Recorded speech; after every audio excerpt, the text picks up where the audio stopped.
I know Okay, some that recording. have large township that aren't populated a lot.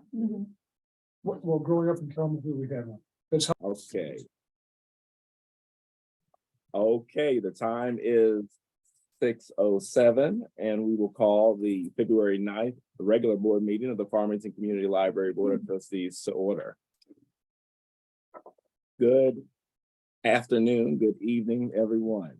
I'm glad to see you all here.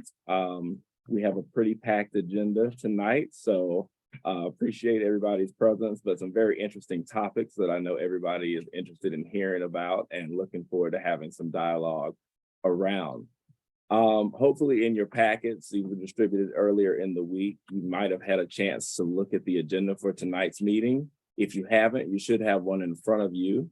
Please take a look at it and review it and make sure that it's in good order. And if it is, we would entertain a motion for approval of tonight's agenda. Okay, it's been moved and properly seconded that we would approve the agenda as presented. Any discussion? Yeah, should public comment be at the top here, or should public comment be at the bottom? We do have a special section of public comment tonight for our immediate past president to offer some comments. Okay, any other discussion? Okay, seeing none, all those in favor, let it be known by saying aye. Aye. Opposed? Okay, none opposed. We will move to oath of office. Oh, sorry, we will move to public comment. Are there any members of the public present that wish to speak? You do? Okay, glad to see you, public. I'm speaking as a member of the public. Because it was an honor. Given the last 2 years that we had together, as one of my key thoughts. Oh, thank you. But my term ended, I think it was in June, and because the library told me so that it was going to end in June. But it turned out that the term that I was up in credit. So the city council extended an invitation for me to go for another term, and I declined the invitation. Primarily feeling like what I had set out to do in joining all of you around the board table was to return stability and stability to the board and empower the librarians and the staff and the executive director now to do the same, to establish some stability, some psychological safety, some productivity, and really move from stabilization to thriving. So all of us did that together in the last 3 years, if you can believe it, went by in the flash of an eye. But I did want to take the public comment to thank you all for the opportunity to serve with you. I still plan on being very engaged. I want to see the millage get over the line, like with a big, big bang. And I plan to do that through the Friends of the Library. So this is not really goodbye. It's just a matter of, I can't wait to see what you all want from the Friends and from our community to really support the millage and continue to cherish the library and stuff. So thank you all.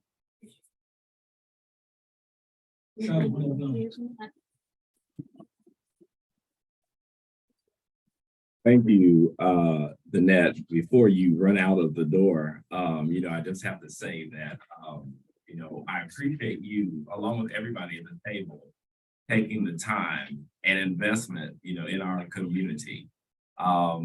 There are a lot of things that go on and a lot of things that don't go on, depending on whether or not people are engaged. You took the time and made the personal sacrifice to really be involved here when it wasn't such a rosy picture. And so on behalf of the citizens, I just want to thank you. I thank you for making me welcome when I arrived. You were a great partner to work with. I will miss you. And I want you to know that all of the trustees have decided to purchase a brick in your honor outside. Yes, so we will contribute to our own cause, Stacy. So we don't mind contributing to our own cause, but we want people to remember the fact that you were here and you left a lot of impact here. So we appreciate you. And the president's So, great hands with each other. So, Well, I appreciate that. Yes, and your number is still in my phone, so thank you. expect that text will still come. All right. All of you got my. All right. I'll do, really. Thank you. I'll see you guys at the next event for your proper help. All right. Thank you, Danette. Much appreciated. All right. So with that, I think that brings us to oath of office. I think we have a few trustees who might need to take the oath of office, myself included. Okay.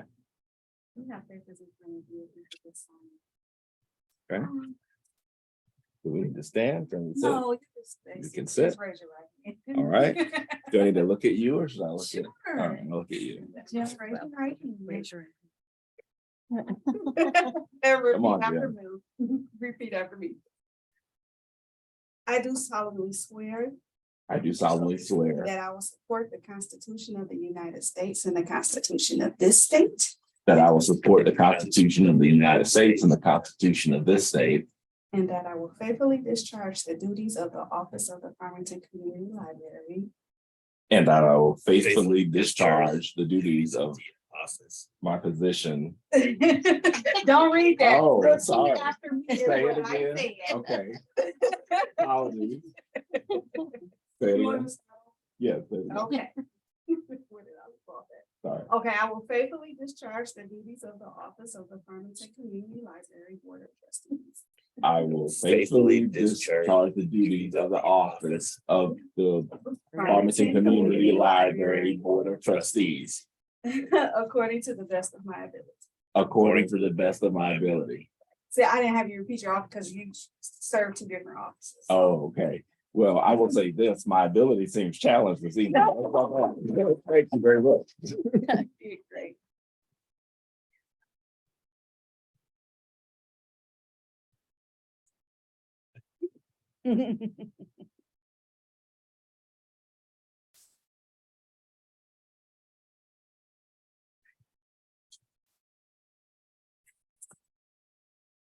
All right, thank you, Crystal. Now that we've got that housekeeping out of the way, we can continue with our agenda. Everybody should have a copy of minutes from the last meeting, January 19th meeting. Hopefully you've had a chance to look those over. If you wouldn't mind taking a look at them now. I would entertain a motion to approve for discussion. Motion to approve the minutes from January 19th.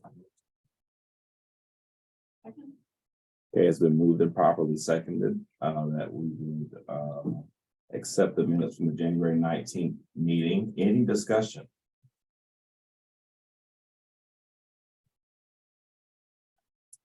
Okay, seeing none, yes, Kelly. The date is wrong. It needs to be 2023, not 2022. So January. What am I?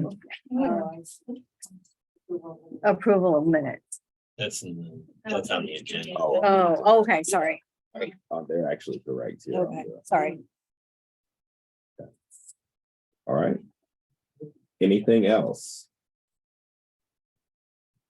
Okay, if no other discussion, all those in favor, let it be known by saying aye. Any opposed? Okay, the ayes have it. Now we will move to a topic that I know I'm very interested to hear about. It's been going on, the work's been going on for a little while, and we've kind of been away from it, I think. So we're interested to see what our friends at Merit CSAC have to say tonight. So I'll turn it over to you guys. You have the floor. Thank you very much. And actually, it has been a while. In the interim, between starting and today, we actually went through an evolution of the name of our firm. So whereas we were Merit CSAC Design, and that firm's been around for nearly 100 years. We recently introduced a new logo, and we're now MCD Architects. Okay. So we tried to streamline things and make them a little bit more modern, easier for people to remember. Especially challenge people like me. So yeah, just 3 letters. Absolutely. But thank you very much. Thank you to the director, to staff that's here this evening, and of course to the board very much. We have been working hard on this project for quite some time. And so I understand you've got a full agenda this evening, so I'm going to try and speed through. This is obviously very high level. There's an awful lot of information and data. And we will be delivering all of this to the director within the next few weeks as sort of a final handoff of the data digitally, including all of the drawings that we've done.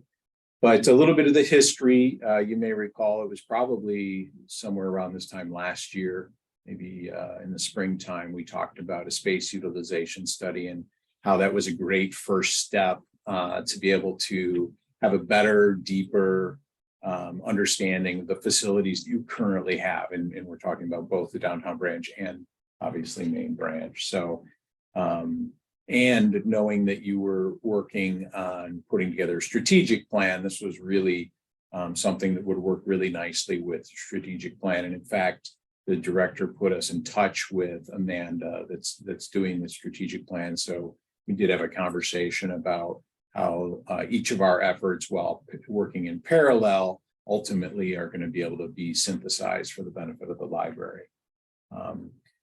And I'll actually revisit that in just a few minutes as well. So that's kind of where we came from. Our process was significant in that we spent a lot of time here at the main branch, at the downtown branch. We have many hours of video recordings, many dozens of pages of notes. I know Diane spent a lot of time here, even on the weekends. We did a full cataloging of all the furniture. So we've got an incredible amount of information about what you currently have in all of your facilities. But what we also did is spend a lot of time talking to staff and getting a really good understanding of where some of the challenges lie. You know, understanding what maybe a space or some spaces were designed for originally, what their intentional use may have been, or sorry, original use may have been as far as the intentions, what they may be used for now.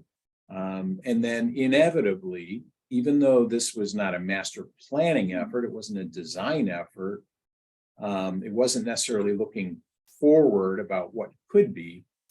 As you may all imagine, it's sort of human nature. As you start to talk about a space and critique it, think of it in a critical way, then it's just very natural to start to think about and talk about what could be and what you wish it would be and how you wish it would function better, and maybe how this space really would be better over there, and maybe we could expand, and et cetera, et cetera, et cetera. So we had many conversations like that. We've got a lot of information in that regard as well. However, it actually is somewhat represented in here, and I'll get to that in just a minute. But we had to stay relatively disciplined and within the parameters of the study that we were doing in order to basically say, look, we're doing a deep dive analysis of each of your facilities to be able to understand how you're utilizing your spaces and then where the challenges lie. So I'll let Diane talk a little bit more about the plans for each of the buildings, how we applied the information that we gathered. We represented it in a graphic way. We also have a lot of written data. The library was fantastic. The director was really responsive with giving us a lot of the information that we requested about your collection, about staff, et cetera, et cetera. So we've got all that. That'll be part of our ultimate deliverable to you, Kelly, as a package. But that was our process. It was face-to-face interviews. It was videos. It was numerous walkthroughs. In fact, I think we did at least 2 or 3 at each branch. And part of it was we were doing some of it over the holidays. I think people were, or it was before the holiday. It was summer. It was summer. Started in August. Anyway, people were out of town, so we ended up, repeating, which was kind of interesting because you go through once and you hear it from certain staff, and then your other staff are in the mix, and so you get a little bit different perspective, which is actually really valuable. But it was, I can say with confidence that it was exhaustive, the research that we did. So we got a lot of information. I'm gonna let Diane talk now about how we applied that. As far as, I should mention one other thing too. Even though our proposal and what we agreed upon was only inside the building, we love our library and we can't help ourselves. And so we actually also did an analysis of the sites. So that's where it kind of points to potential opportunities. So that's a little beyond just a space. So I'll talk about that in just a minute, but Diane, why don't you go ahead and walk us through briefly Yes. what we've got Yeah. here to look at. So, some of you have seen this.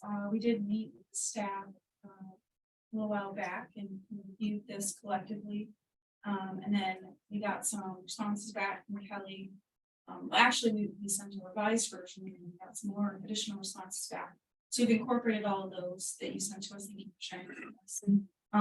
But for those of you who haven't seen this, essentially what we did is we gathered all the data that Steve was talking about.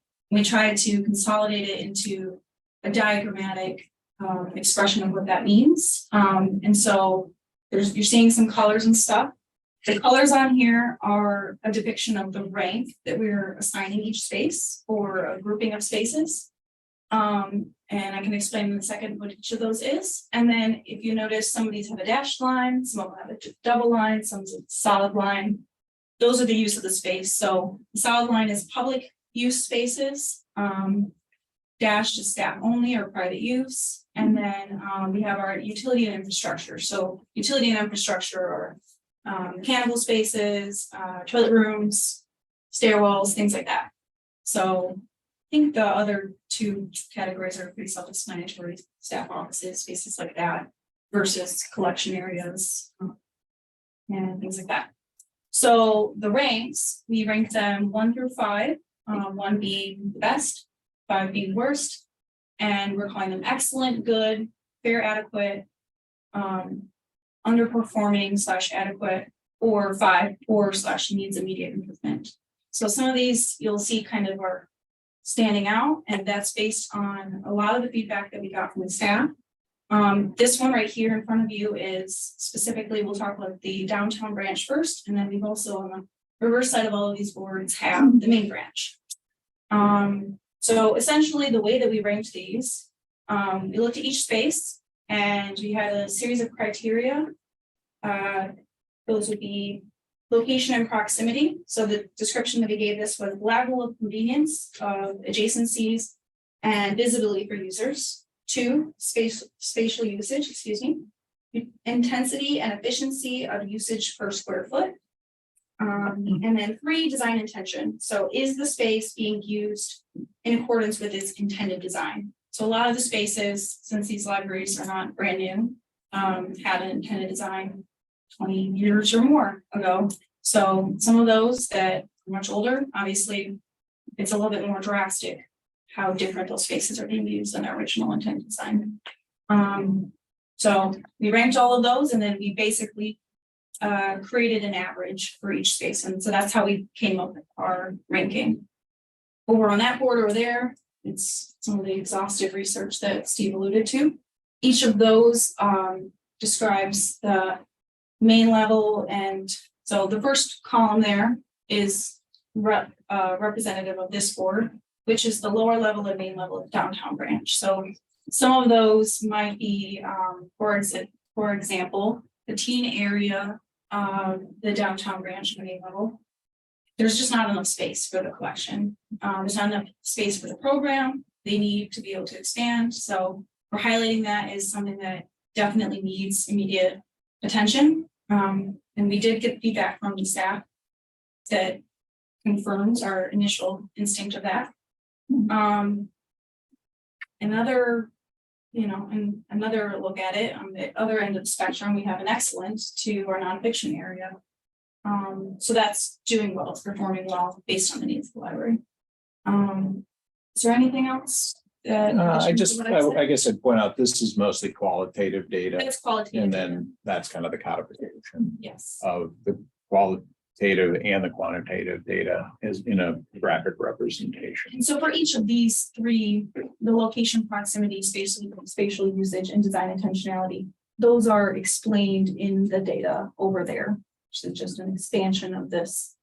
But There's we didn't want also to give you a giant. more that will Yes. be part of the Yes. deliverable package. Yeah. That round this out.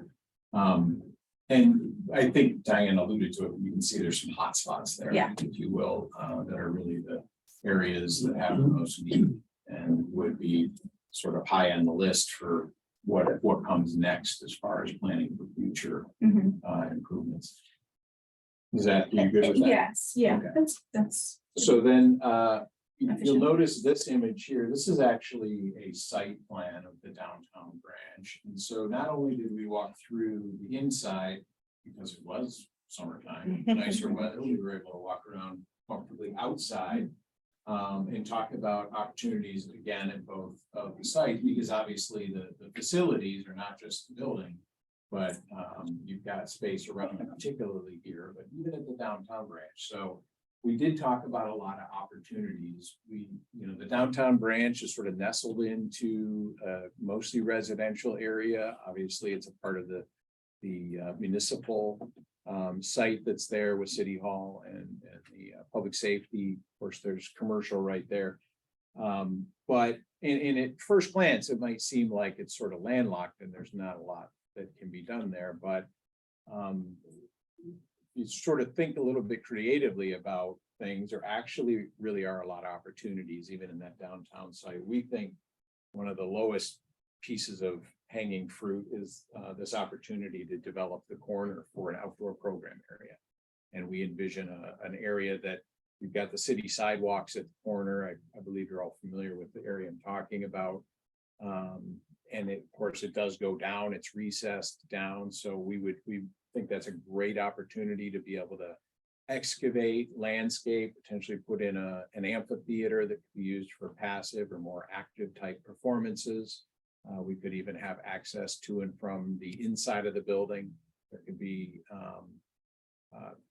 lighting, electrical, all that sort of thing, and even walls so that just passersby could enjoy what's happening if there is a scheduled performance or a program, or even if it's just a passive park. The library park can be used at any time of the day. So we think there's a great opportunity there. And cost wise, of course, everything is expensive, but cost wise, this is, I think, a lot of bang for the buck here, because a lot of that could be done with lower cost type of construction. Up here in the northwestern corner, there's already a recessed area that allows a lot of beautiful natural light in.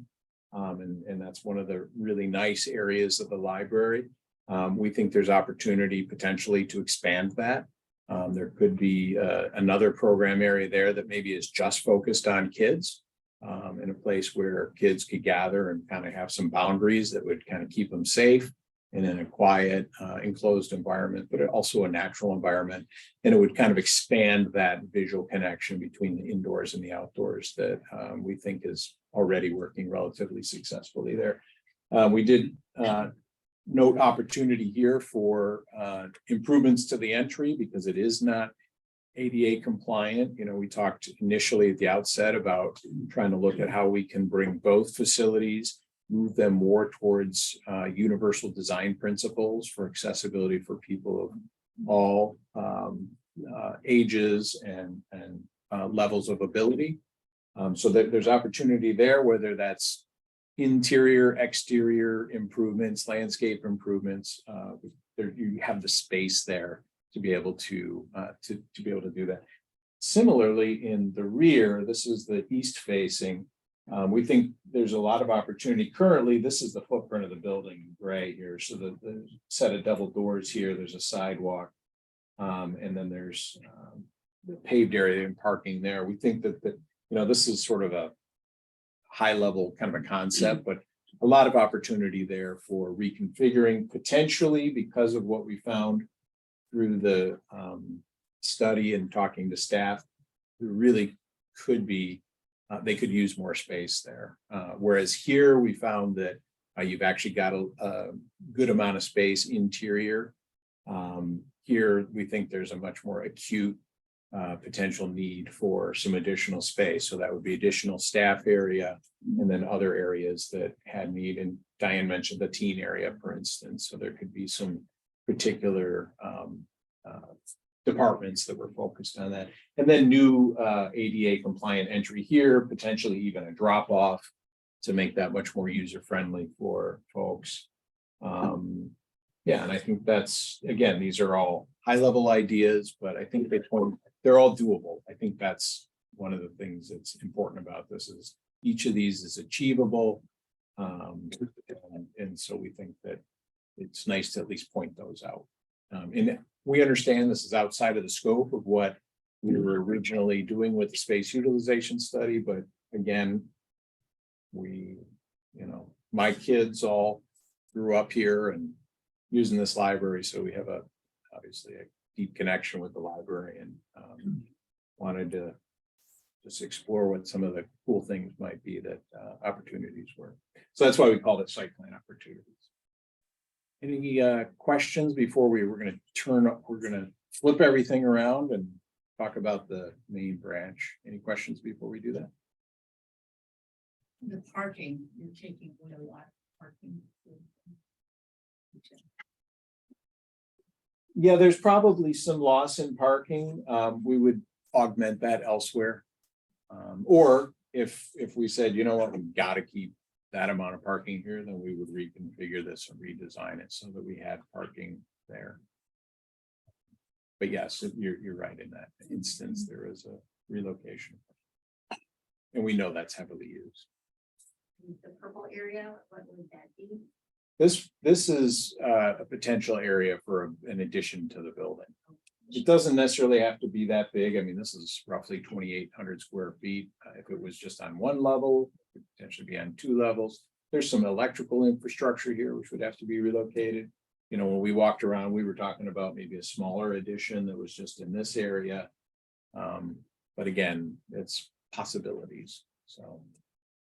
But you do have space if you wanted to grow the building. And the thing about this is it is an expansion of the staff area. So it's immediately adjacent to where we found one of the greatest needs was.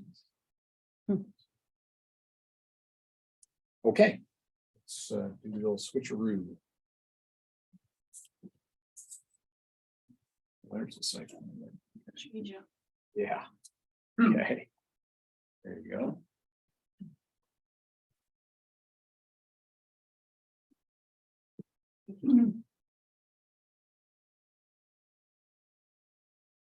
So for these ones, I used the same system that we used on the downtown brain beat system and space and completion of that. Same format. We took a different so because there's the main level, we've kind of broken up the lower level and upper level onto this board. So it looks a little weird because you're not seeing the rest of the building. This overlays that, and this overlays that, just in case you're not. It's not very clear. It's very diagrammatic. And just to make sure I'm tracking, the right side of the board is the upper level, right? Correct. Okay, Yes, okay. yes. We're in this room right here. Right. Just kind of looks like well. So this is the upper level. This is the lower level, the children's area. And this is the main level. I should note that, sorry to interrupt, but we actually did not have any AutoCAD or digital plans of either building, even though we designed the downtown branch, interestingly. So we had to, from scratch, we had to draw both of the buildings up, every space, every floor. So, and we had to tweak a little because some of the plans we used to draw from, obviously things changed over the years. So that was the first part of our work, is getting accurate plans for both buildings. So I've already explained the systematic way that we've organized this, but just to call out a few, to bring to your attention, I suppose, areas that seemed pretty highly in need of improvement on the main level. Seemed to be the highest need was the young adults area. Right, I spoke with Jenny and she gave me a lot of insight on just the ideas that they had for expansion. I also worked with Joe quite a bit since they kind of coordinate with their spaces, and we're kind of exploring ideas, basically doing high level master planning and discussion, but overall, and I think the staff agreed that was an area that needed quite a bit of attention. But other than that, you see the purple is the next high level area for need, and really that is our receiving area, so that in the back for loading and shipping, that's just not really ADA compliant. It just needs a lot of help. Yeah, It's sad. everybody So- knows that. And then our staff areas, obviously, they could use some work. They're in need of updates since this was originally designed. And then also we noticed, particularly in the main level, the computer and computer stations, there's quite a bit of space there. But a lot of it is just not being used, you know, the way that it could be used. So you see a pretty high need for that. And then also just, there's a lot of blue on that one. So that's kind of the fair / adequate. And that's, we came to that number based on the ranking again. But that's the entry and that whole concourse section in the center of the library. And there's just a lot of empty space there as well. So there's a lot of opportunities for development there that we can take a look at. One of the things that, and if you dig into all of the data that we gathered, you'll see this clearly, but the fact that children's is difficult to find, and so many people come into the main branch and have to be directed, and we think there's tremendous opportunity to change that, not by necessarily relocating children's, but by opening up the levels to one another so that there's a much stronger visual connection between the two, so that when a person walks into the library for the first time, within about 2 seconds, they can figure out exactly where the children's area is, just from visual cues, without having to find signage and look at arrows and that sort of thing. So we think there's some great opportunity internally, but we'll talk about the site too in just a minute.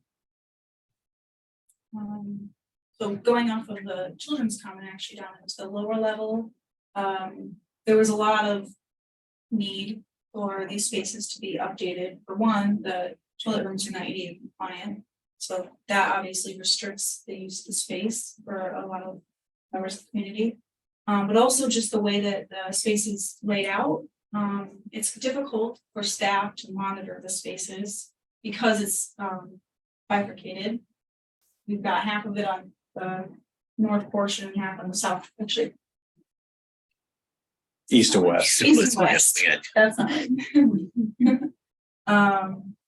Anyway, so we're looking at opportunities there for how that can be more, again, as Steve alluded, we've already been kind of exploring some of those ideas of how that can be revised. We had some dream sessions with Crystal. We did, yeah.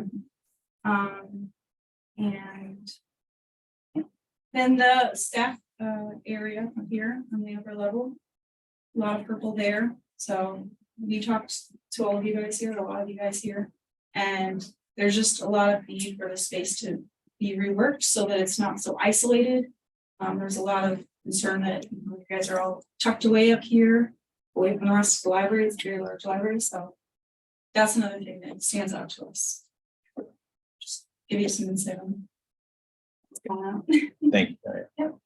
And then talking about the opportunities for this property. So here's the existing footprint. You can see in gray here, this little wing here is sort of the existing receiving area that's there. And in fact, that is one of the areas we identified. If you did need to actually make an addition to the building, even though you've got a lot of space here, this would, we think, yield some tremendous benefits because it's immediately adjacent to your shipping, receiving, your book drop off, and all your staff areas. So we think that might be a great opportunity. We thought this might be a really nice place for outdoor staff break area. We know that it's kind of used for that now in that area, but we could embellish that. In this area, again, improving the entry. I don't think that it technically conforms to current ADA standards, it's close-ish. But not only ADA, we just think there's some other improvements that could be made in that area. Functionally, aesthetically, performatively. In this area, we talked about doing, there's actually a nice little corner there that is relatively quiet, shielded from the traffic noise from 12 Mile. And we thought that'd be a great place. We could create a nice little architectural, almost park-like setting for an outdoor study area that's just immediately adjacent to the entry in the parking lot. Here, we've got, we think it spoils probably from when a lot of this other work was done. This is a perfect opportunity for outdoor program area. Grade goes down a little bit here, but there is actually usable land in here that's not wetland. We thought this would be great for a nature walk potentially. We could work with, arborists, figure out what plant life there would be, worthy of embellishing. And, it could be native plantings. We're working with Baldwin right now, and everything we're specifying for the landscape is native to Michigan. I know we've got invasive species and all that sort of thing. So this could be a great sort of laboratory for what the possibilities could be. And then there is a little tributary through there. I think the map calls it a drain, which is not a very romantic name, but it's something pond drain, minnow pond drain. Yes. But it connects up with actually the Rouge tributary that goes through Shiawassee Park, for instance. So there is, and right now it's because it's sort of the backside of the parking lot. I shared a photo with the director. It's somewhat neglected back there, but we just think that could be a really nice place. This tremendous amount of green space that you could use for teaching and just sort of kind of reconnecting with nature in a relatively busy suburban area.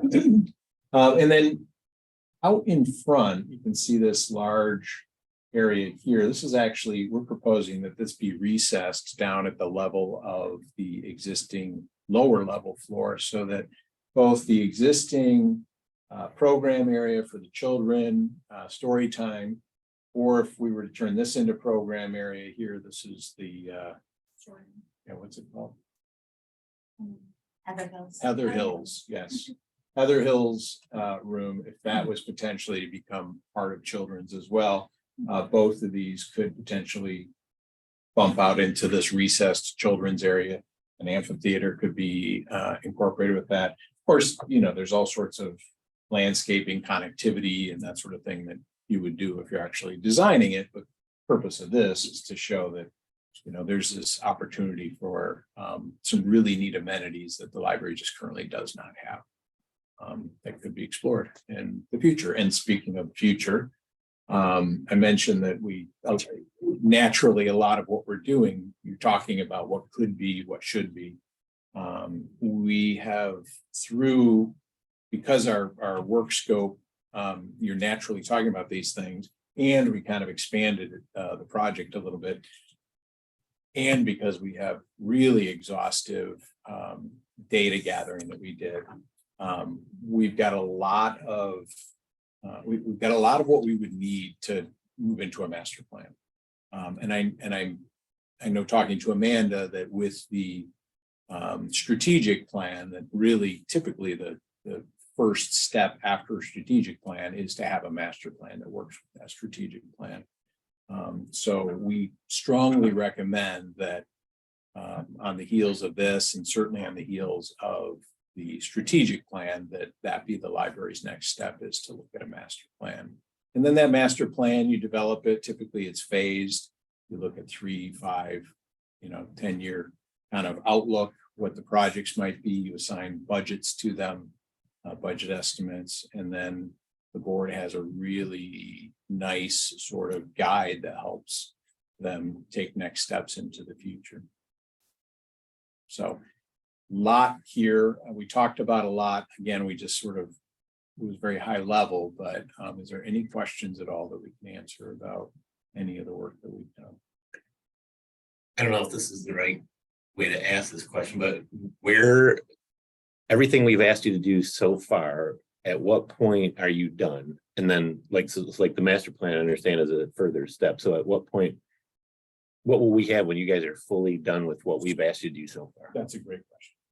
Basically, the deliverable will be all of the graphic images that you see here, the tabular data, along with a lot of the information that was shared with us from the library. That'll be all compiled into basically a package that kind of outlines how that data was used.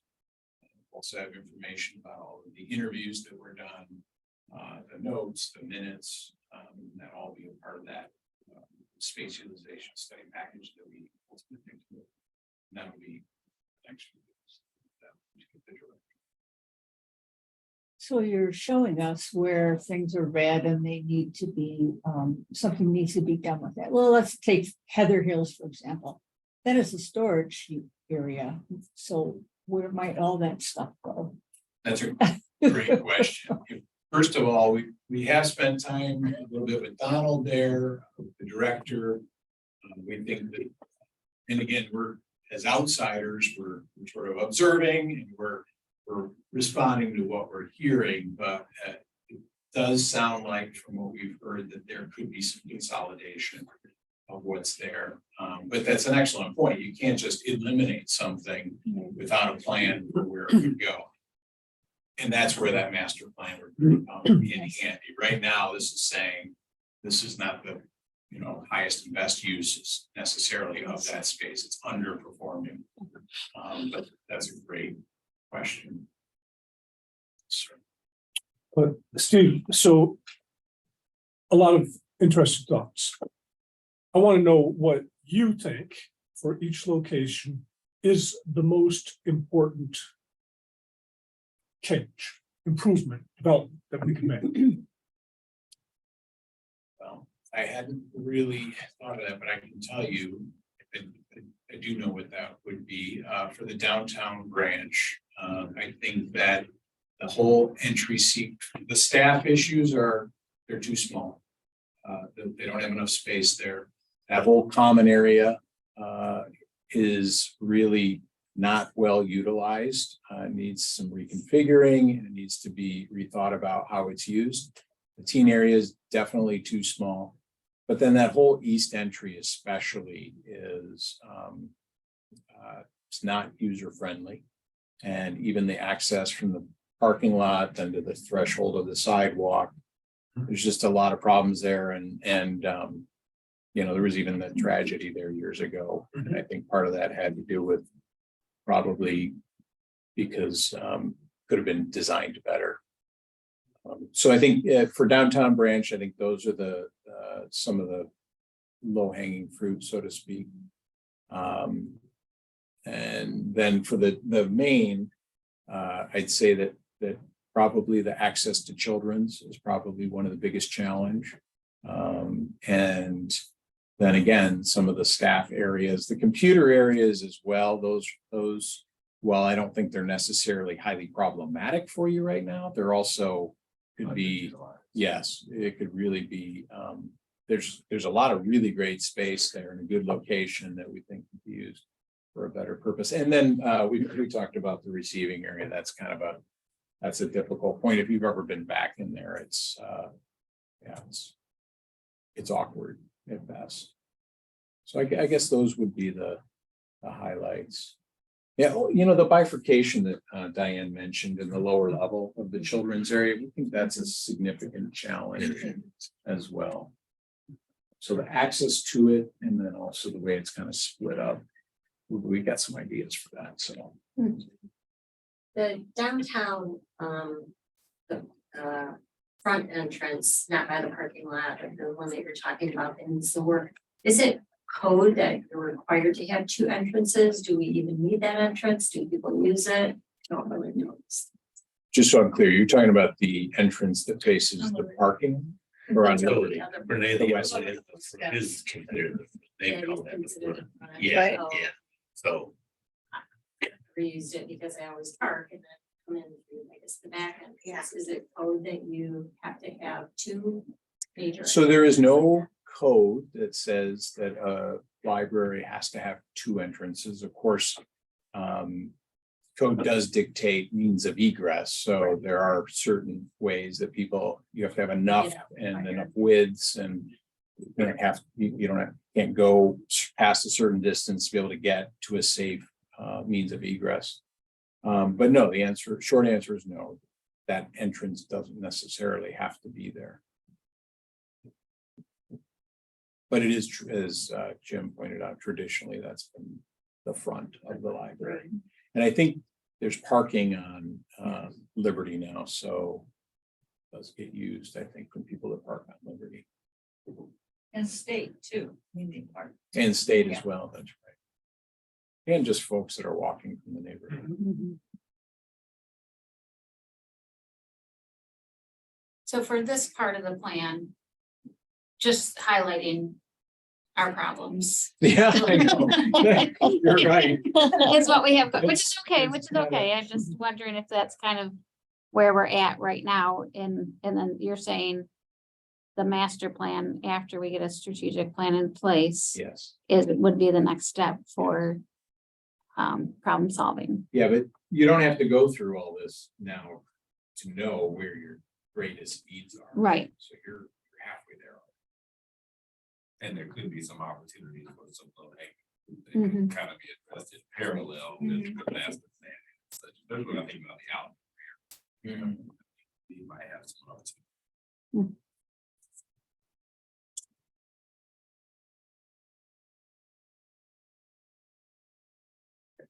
Okay, I'll have more questions once I can actually see like a digital copy of this. I'll probably have more questions. I'm sure everybody will want to look at it a little more closely.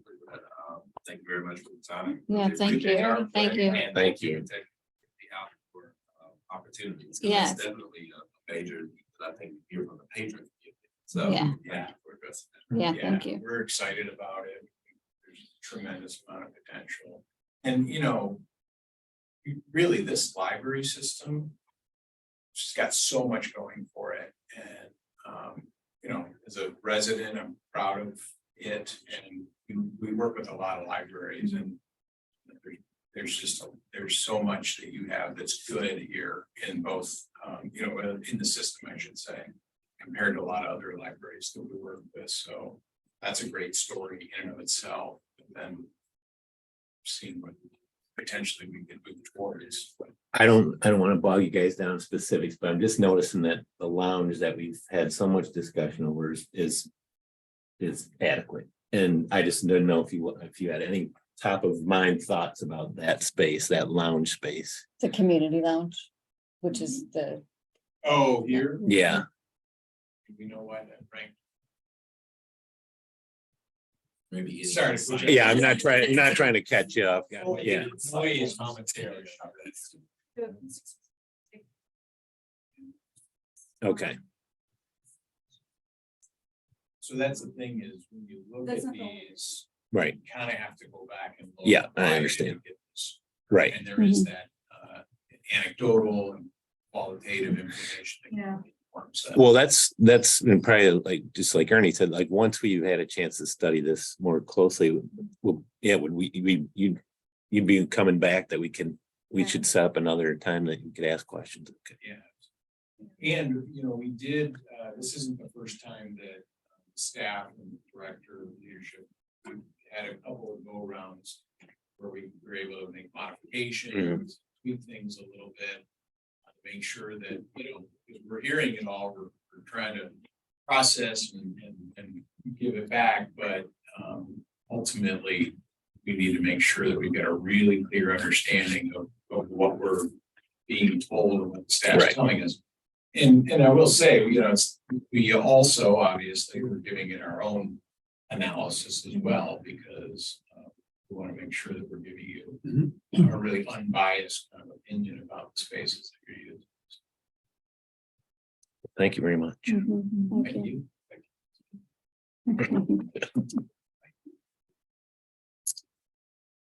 Okay.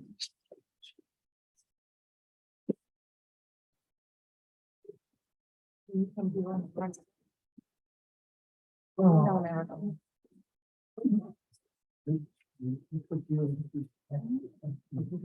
I have a quick question for Kelly, if that's okay, Yeah, with the space utilization. Were there any surprises for you or? No, Okay. I walked around with most to hear what staff were saying. None of that was a surprise. So, and then when they put it together. It was interesting how they ranked them. Because I think I would like some more pink spaces. Okay, you would have had more things. Okay. Oh, right. Okay. Yeah. But I guess that was kind of my feel. I thought, well, I'm seeing more. Right. things that seem And to be it was the way Yeah, they they, were pretty- yeah, yeah, they were, the way they explained it was like, is the space being used for its purpose, was the space, so it was just a different level of thinking that I was just looking, well, this is wasted space, do you know what I Yeah, mean? yeah, And so, yeah. yeah, so I was expecting more pink and which is not necessarily a bad thing that there's not more pink, but Yeah, I was thinking some of the food that they put out there, well, that would be a priority. well, and there was that too, right? So, you know, it just depends on where you come from. Right, But that purpose was, you know, the space that I've been leaving. The common area as a grant, but that wasn't.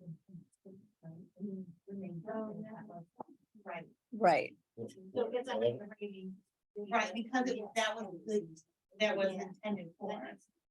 Yeah. What is the common area? You know, in front of the circulation desk there. Mhm. Right up the. The lobby-ish was, yeah. the lobby, right? Yeah, Okay. And Yeah. people- yeah, Right. yeah. So it was just a different way to think about it. Let me ask this.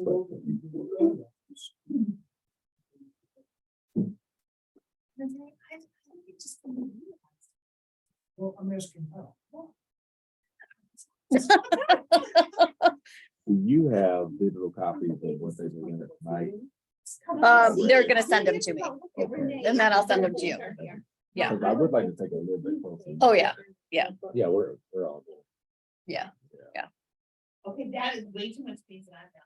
You know, it's too much. You don't have that. All right.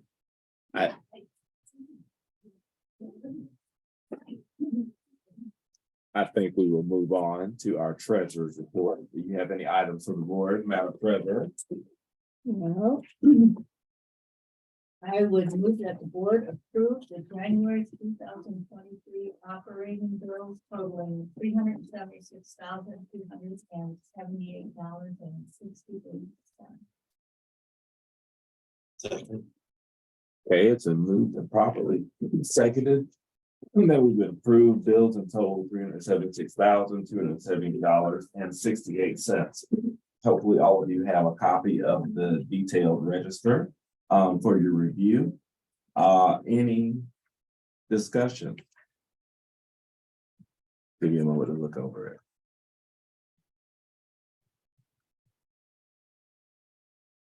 I will say now that I'm in this chain, I've already looked over these, so I can feel assured that I have seen these, every single one of them. Would you delve into? You know, I did, Kathy, Okay. especially as it was my first time going through them. You know, just to take a peek at the various vendors and things we've got on deck. I did delve into. I know it's ending on this time. Oh, I think it is. No, it should be on there. Yeah. Yeah, no, that's another year, I think. Are we actually getting some? While they serve, control, whatever you want to say, the firewall at this point. Yes, I don't see a billing for it, but you'll also see that that stops at 120. Yeah. So it could be. Yeah.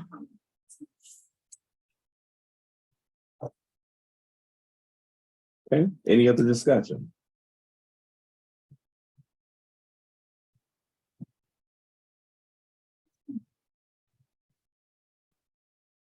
Okay, seeing none, all those in favor, make it known by saying aye. Any opposed? Okay, motion carries. Now move to receive and file the financial report. Okay, it's been moved and properly seconded that we would receive the financial report. Any discussion? Okay, seeing none, all those in favor, let it be known by saying aye. Aye. Any opposed? Okay, motion carries. Any other items from the treasurer's report or the finance committee? No, not at this. All right, thank you very much. We will now move to our Friends of the Library report. And so Stacy, we will turn it over to you. Thank you. So you will all picture those tennis boards that were up there. You will realize why I woke up at 4 a.m. on Monday from a fever dream where we had to go down and inspect the lower level pool. So we adjourned to the solarium to do so. And all I could think of was, you know what, this really makes a bookmobile a much more doable object in terms of financing because it's not a pool, so. With that being said, apparently last year we had the second most successful year of fundraising for the Friends on record, according to Sally Campbell, and so before I sign a check tomorrow for the Friends contribution to the Bosch grant, we have about 158,000 in combined accounts. It hasn't been that much in a long time. Wow. And I'm just waiting for the bills to roll in from the library staff and all their asks that I'm willing and the board is willing to give to them. So we can't wait to do that. And I think there is no formal plan. It's kind of hard to get cats created into one general area, but generally speaking, they approve things after a whole lot of comments. So when we talk about like strategic plan, I think like I have specific goals in mind. So we've had about 1,250 donors so far this year. I'm not sure if those are discrete donations or if they're multiple donations for some people. But I would like to up our membership so that we're over 1,500 easily by next year and then go from there. So I think, you know, when we talk about like long range vision and what can be done, that it's very possible. One of our I guess our former assistant director said that she is amazed after having been at other library systems to see what the people in Farmington and Farmington Hills do. Without very much effort on our part, we raised a lot of money that the ask was not difficult, I don't think, at all, and especially thanks to a lot of Sarah's work. So it's very possible that we can set some goals that look astronomical compared to previous years, but really are well within reach. So that's my hope. And as soon as we get a fully staffed library board, hopefully by midsummer this year, then, or Friends board rather than, we'll be able to I think start portioning out stuff that we have more people to take those irons that we have in the fire and go and spot those irons. So I'm really hopeful and excited about that. We will be having a gala on June 2nd. It's a Friday evening. We would mark that down. I have no details about that. I just hope it. Somebody needs to put in the request for the permit. The what? The permit for your wine. Oh, I'm getting on that. Yeah. Yeah. And I, you know, there's just a lot of irons in the fire, like with staff. There are a lot of asks with staff that have to do with how we bring volunteers into the library to help out with things, how we do a lot of the stuff that's community based and filling that up to the directions. Go team. Kind of set up the frameworks through which everybody will work through. I will sign this. Okay. Understood. About it. Any questions?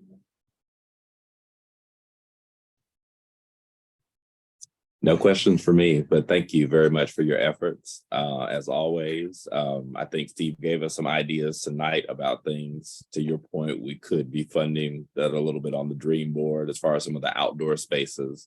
And so a lot of those things come with those matching grant opportunities that I'm sure your fundraising efforts could assist with. So looking forward to it. Thank you. Absolutely. I'm always welcome to entertaining your thought process at any time. All right, now that brings us to the director's report. So Kelly, I will turn it over to you. Yes. So our technology upgrade has begun. Just this week. And so this also includes the Wi-Fi network too. They're about 30% of the way complete. I don't know how much longer, so. When you say 30%, is that across both buildings? That's across our Yes, total yes, project. yes, the total project. So, so yeah, so there's intermittent outages here and there. I haven't noticed many. Have you? Have you, sir? No. You know, they unplug and plug back in immediately. So it's might be just a little blip, but, so that's happening. I think it's the state of Michigan, federal government, state of Michigan, I don't know. The Treasury Department of the state of Michigan has decided, they've been talking about this for years, and they want every Michigan Department of Treasury uniform chart of accounts for local units of government. So they've decided they want anybody who's a local unit of government to follow their regimented budgeting, whatever, right? So I talked to Plant Moran about this, and she's like, yeah, no. They're not recommending libraries do this because there's no consequences for not doing it. So until there's a consequence, we're gonna let it lie. So we're gonna wait and see when the auditors go through at the end of the audit, the auditors check a box that says you're in compliance with the uniform chart of accounts, or you're not in compliance. We're gonna see what box they check. And because it means going through and renumbering every account that we have in the format that they have. So they're not even People who manage the account are Yeah. used to right. numbers of budgets. So it's all right here. But she said that the larger cities, they're not even like the city of Detroit. They're not even gonna try and do that with the city of Detroit because that would just be a nightmare. So and there's no consequence to what she said. So we're gonna keep what we have going for right now. So MLA has an organizational membership, and the Board of Trustees, each of you can have a membership at no cost. I just need to give them your emails, which means that you're going to get email from them. So I didn't want to give emails out if you don't want their emails, but if you want to be a member, you don't have voting privileges, but you would get their emails about whatever they send out. So if anybody's interested, you just need to tell me and I will put you on. I think I get them, but yeah. You would get them? Yeah. Are you a member? Oh, maybe you just, I don't.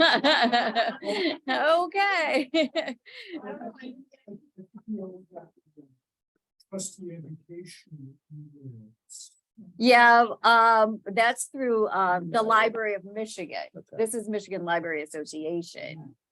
So I don't know. This is more about This the is- advocacy piece. Yeah, of it. yeah, Yes. yeah. You don't want it? No, that's why I wanted to ask first. I get it. I don't know. Okay.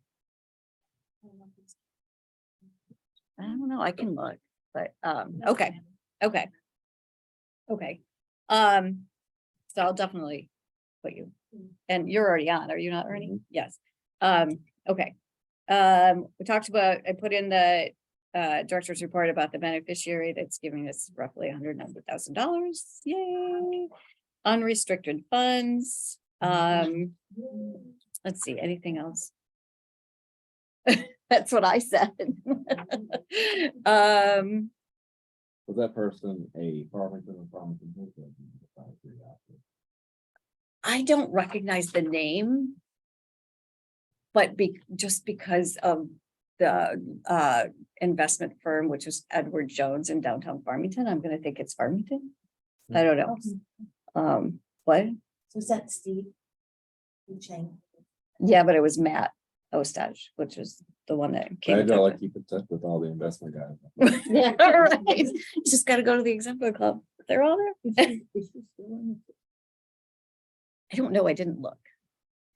She is a friend. I know she was a friend. I'm pretty sure that they looked her up to see if she was still a friend, but.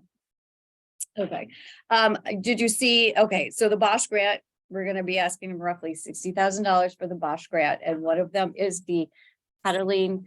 Yes, you pedal the bike to generate energy. So you can charge your laptop, your phone, or whatever. So we will be, that is in the request along with other things. But we'll see what they say. And then we did hire for a head of acquisitions that's been vacant since August, and we promoted somebody who was in that department. And she takes over on Monday. And anything else? Any other questions for me? Yeah, any other questions for Kelly? No. Okay. All right. Are these the bikes you did or not just? That's what they look like.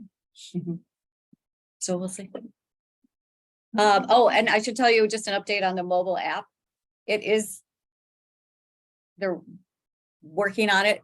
There's one piece of the puzzle that they can't figure out right now, and so it's gonna go out to staff to test before we put it out to public. Oh, that's So, cool. so That's a you'll good idea. test it.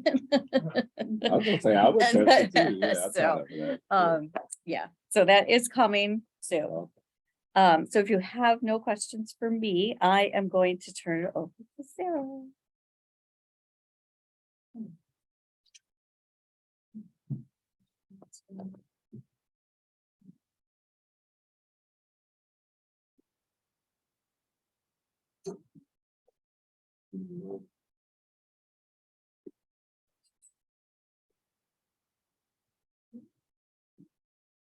All right, so Kelly let me know that you all requested a marketing department update.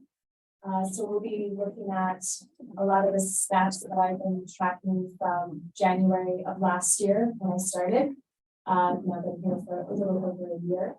And as well as some of the major accomplishments that we've done in marketing over the past year. And then also what I am setting as some of our objectives for more long-term, about 3 to 5 years.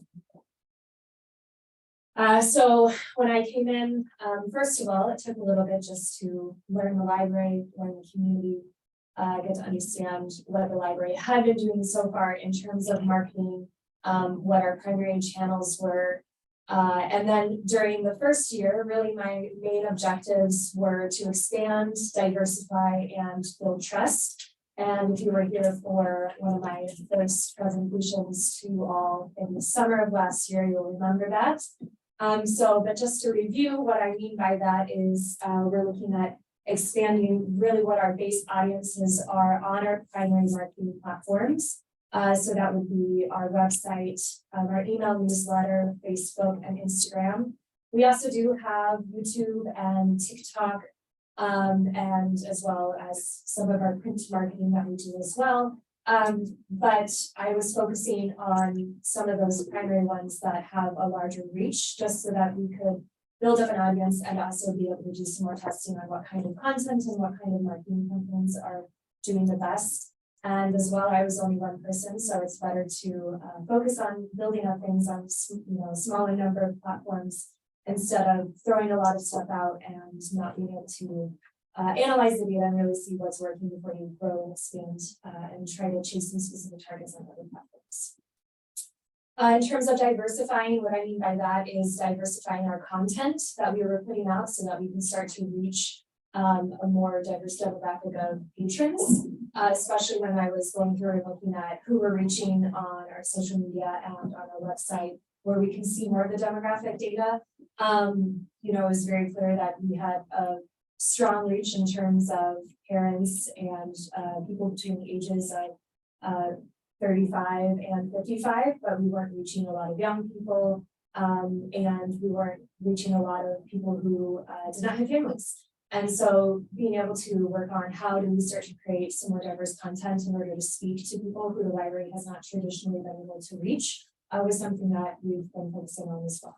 And then finally, when I say building trust, I mean maintaining our communication consistently across all of our platforms so that people who are interacting with content that the library is putting out can start to get a consistent tone from the library and understand what they can expect, as well as see, that the library is active even if they are not walking inside of our buildings on a regular basis, so that when it comes to a millage campaign, even if it's not something where they use library services incredibly frequently, they still recognize that there is impact that the library is having on the community that they live in on a daily basis. So looking at year one, it was a pretty busy year. So first of all, as you all definitely should remember, we rebranded. So in June was my first presentation here where I showcased what the brand proposal was. That was a long process of then also taking that proposal to all staff members, gathering feedback, and then determining what a timeline for that rebranding was going to be. We ended up revealing that in late August, and so far we have gotten a good response from patrons and the community in terms of liking the new visuals for the library.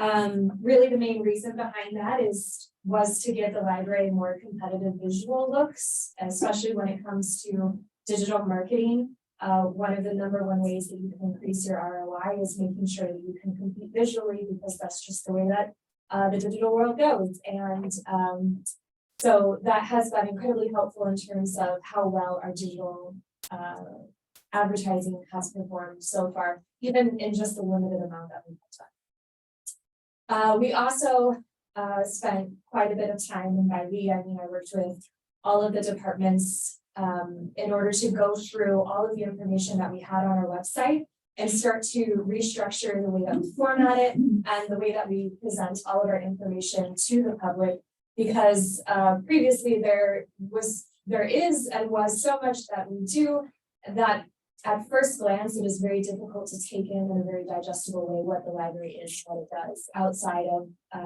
what your traditional understanding of the library might be, which is most likely the library is a space for books. And if you didn't know all of the other things we offered, you would probably not have been able to find it in the way that we structure our information. And so alongside of being able to put out a updated design for the website that included all of our new visual branding, we also restructured that to simplify it and condense it down to what the library is, which we primarily define as events, collections, and services. So you'll see that reflected when you go to our website, and those are the main headers that all of our information is stored underneath. We also released in December a new event calendar software, and that is called Library Market. That took quite a bit of time as well, because it also introduced being able to make meeting room reservations online. Patrons can now do that online and pay online. They're also welcome to still call or come to the library in person and create those reservations. So that involves some new workflows that we needed to introduce to staff, as well as training for all staff who use the event calendar and working through that. However, it does have a lot of new features for patrons to be able to filter and find events in a more easy manner. It also looks a lot nicer, matches our branding very well. And we can also incorporate it now in our Google Analytics, so I can see not just who all is going to the main event calendar page, but also every single individual event page. So we can start to analyze better what events and what types of events are gathering more interest from people as they're going there, who's clicking on all of those different events and types. And that's just another source of data analysis that we can have in terms of what kind of events are speaking to our patrons. In September, we had our library extravaganza. So if you weren't there, we had about 3,000 people who showed up within a 4-hour time span. Food trucks sold out. Everybody wanted to rock climb. And that was really a showcase of all the different library services that we had. So we had stations for all of the different departments and a lot of the major services that a lot of people might not have known about. We got really great feedback from everyone who showed up, as well as some recognition from different civic and community leaders. I think after that is when the school board invited us to speak at their board meeting as well. And so it's just a great way to celebrate launching that rebrand, and also, a large event to come back from the difficulties of the pandemic, and other things that the library had gone through.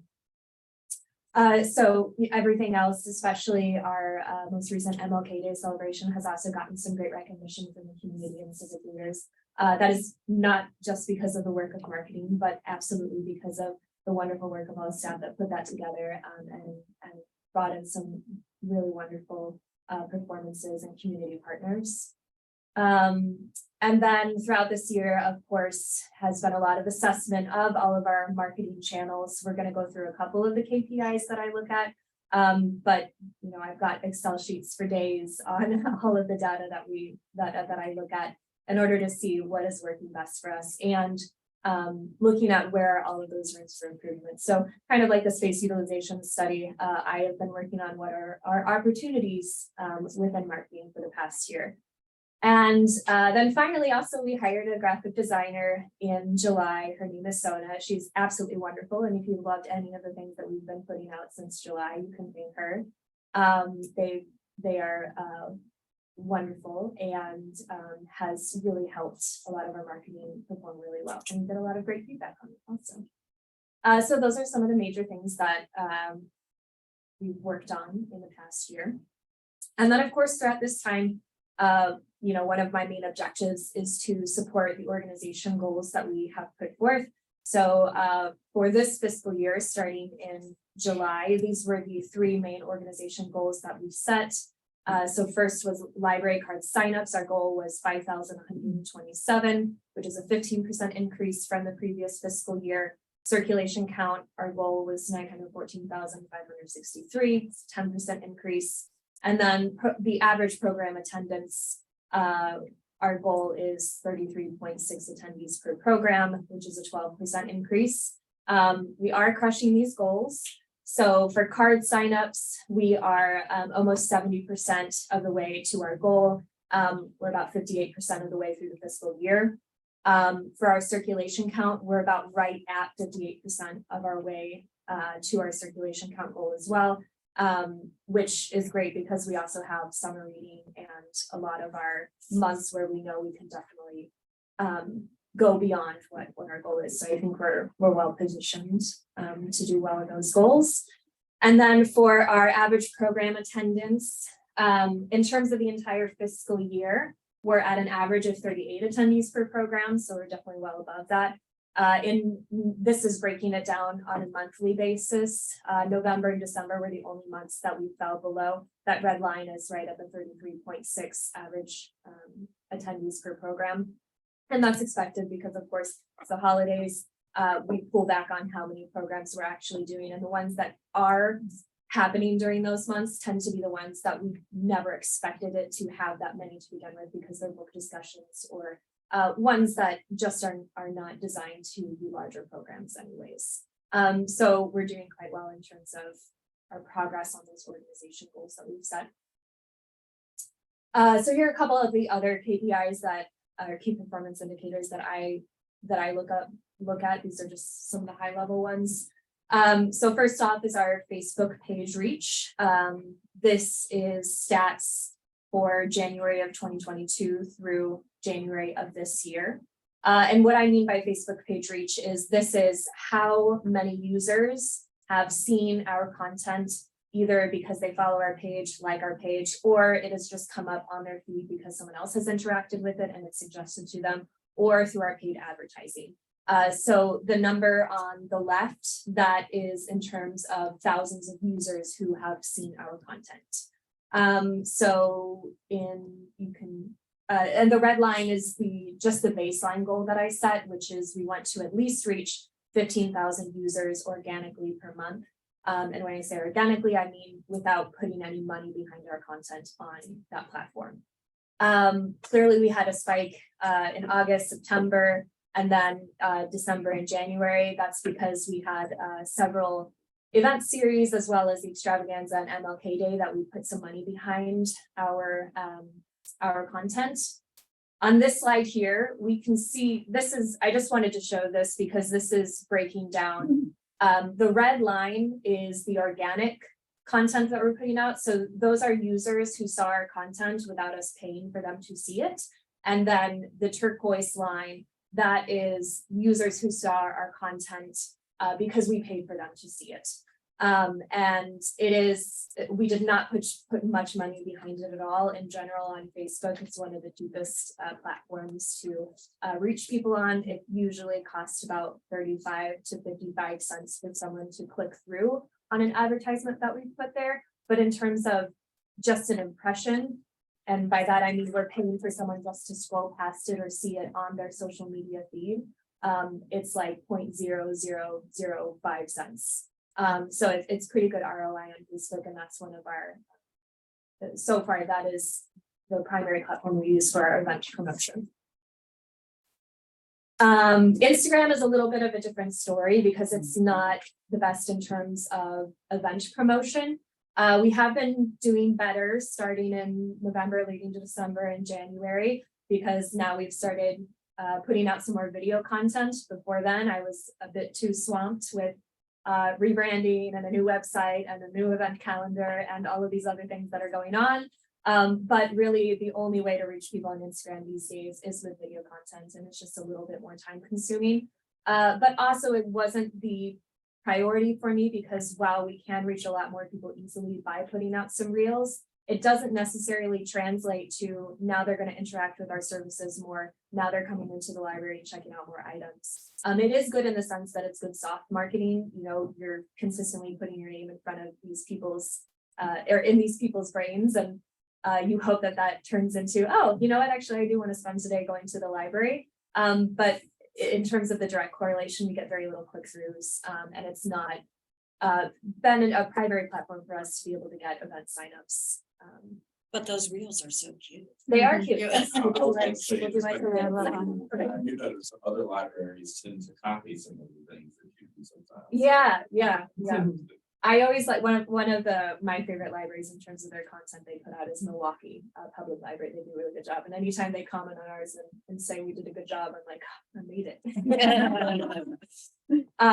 And we will get to some long-term goals, but definitely having more video content is one of those objectives.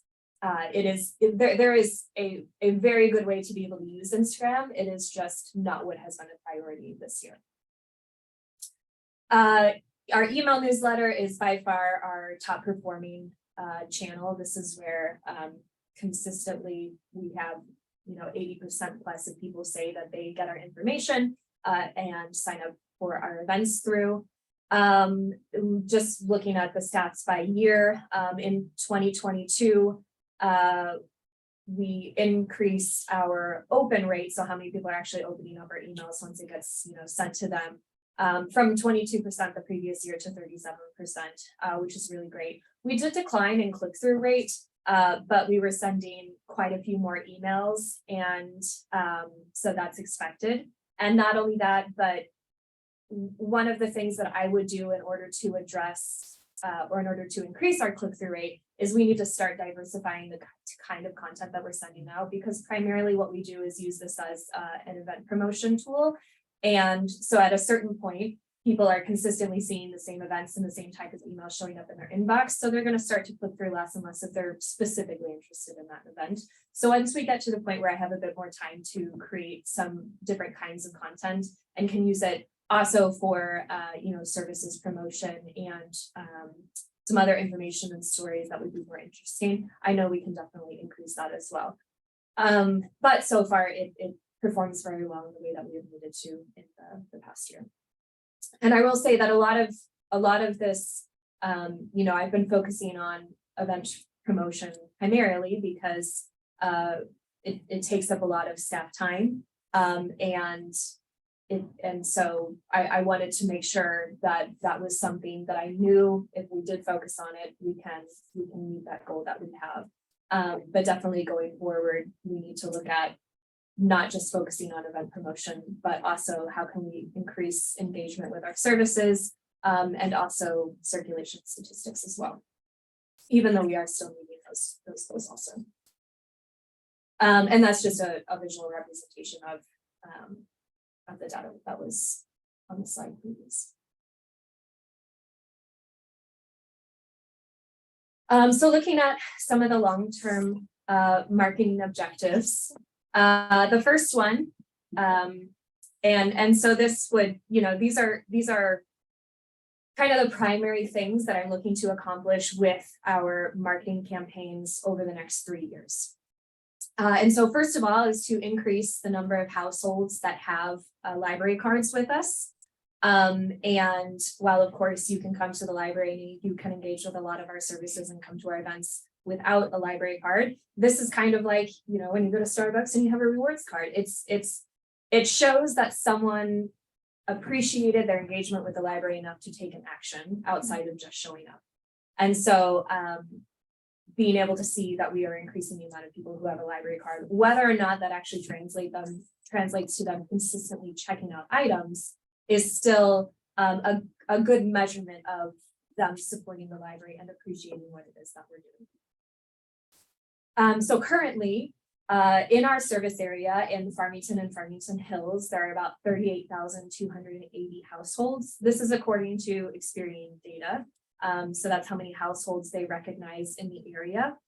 As of February 1st of this year, we have 31,734 cardholders in our ILS system. When I ran this data that I'm about to show you, this is through a tool called Gale Analytics, which matches information within our ILS to information from Experian and other demographic data through the government. When I ran that, we did have about 37,000 something cards in our system. I was working with the head of CERC this week, and she said that starting in 2014, something happened in our system where a lot of records were considered semi-deleted, or there wasn't enough information associated with the records. And so we ended up wiping that, which is why we're down to 31,000. And so just so you know, that's the data that I'm about to show you is based on the 37,000 number. So it might be a little bit off. I am waiting to get an updated report that just shows the data from this past year, because the data I'm working off of is from the past 5 years.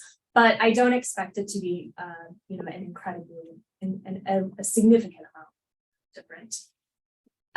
So within the past 5 years, there were 20,346 households within the library service area that had library cards associated with that address.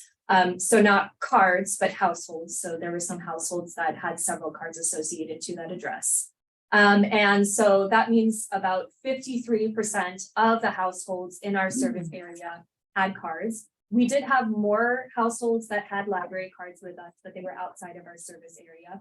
So they might work or go to school here and have a card, or they had a card through Melcat or another library with one of our partnerships. But this statistic specifically looks at the households that are within our service area. That's like apartments. Correct. Yes. Yeah. Any residential address that was associated with a library card. I hope that you all can read this somewhat well. So what this is this breaks down patron versus non-patron households by income bracket. So, and the red bars here show how many households within our service area within Farmington and Farmington Hills fall within that specific income bracket that is on the bottom axis. And then in turquoise right next to that, that shows how much of that base population within that income bracket is a patron household, is an address that has a library card associated with it. So the largest income bracket that the largest penetration within an income bracket that we have is 50,000 to 75,000. This breaks down the average checkouts per household for those income brackets again. And I apologize if this is review for some people because I did present this data at a board meeting last year, but I know some people have missed that as well. The highest average checkout per household was within the income bracket of 200 to 250,000. The lowest was in the income bracket of 1,000 to 15,000. And then this breaks down the households by education levels. So again, it's the same presentation of the data. In red, these are this is the base population. So those are all households that fall within that education level in the service area. And then turquoise is how many of those households within that bracket is a patron household. So that's less than a high school diploma, some college, a bachelor's degree, and then a graduate degree. And those are all estimated based on Experian data. And then this breaks down the average checkouts per household based on education level as well. So highest bachelor's degree and the lowest being less than a high school diploma. So the reason I show all of that data is to say that that tool is very important for one of my objectives, which is direct mail marketing. Using all of that data, we can filter and create mailing lists. So I would like to start doing some A/B testing of different CTAs and also some targeted mailing for library card signups and for specific services that speak to those different demographics. And we can do that for specific neighborhoods. We can analyze heat maps and determine this is the best place that we want to start testing out some of these direct mail marketing. And I think that that's going to be really successful just within a year of being able to increase the number of households that have library cards and start to understand better what kind of services are actually speaking to our population, because currently we can really only analyze how our services are speaking to people who have traditionally used the library in the past and who are already our patrons. So we can kind of start to see what the feedback is on people who have never interacted with the library before. And then also we can do the same, not with this specific data, but through social media campaigns as well as Google advertising. Currently, all of the social media campaigns that we've been running have been for event promotion, but I would like to start to up the budget that we have for advertising. And so we can do that with specific call to actions for library cards that are centered around and targeted. So for example, if we have one that is specific to children's databases, we can target that directly to parents who have kids ages whatever to whatever, and put a certain amount of money behind that. And so we can get really nitty-gritty in terms of what the specific CTA is and why we want them to sign up for a library card, and match that to the specific demographics that we're going after on social media. That's why it's a pretty powerful tool, as well as the same thing with Google advertising. I've done that with a previous employer that I worked with, and being able to narrow down, these are the specific keywords that people are searching that we want to pop up in their search results for. It's a really powerful tool, and it'll be really great in terms of someone is searching, what are community resources in Farmington Hills? We want to pay to be one of the top 3 results on that search page. And so being able to have a budget in order to put some money behind that is going to be really important as well. So that it's not, we need to start showing up in places that people don't expect us to show up with, so that we can start reaching people who don't even know we're here. The next long-term objective I have is to expand library content creation.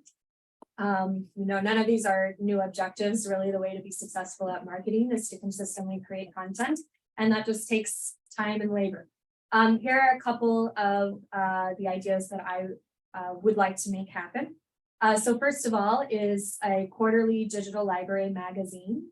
So this we wouldn't start out with print at all. I think this would be something that would be very successful as just a longer form of content as a digital magazine.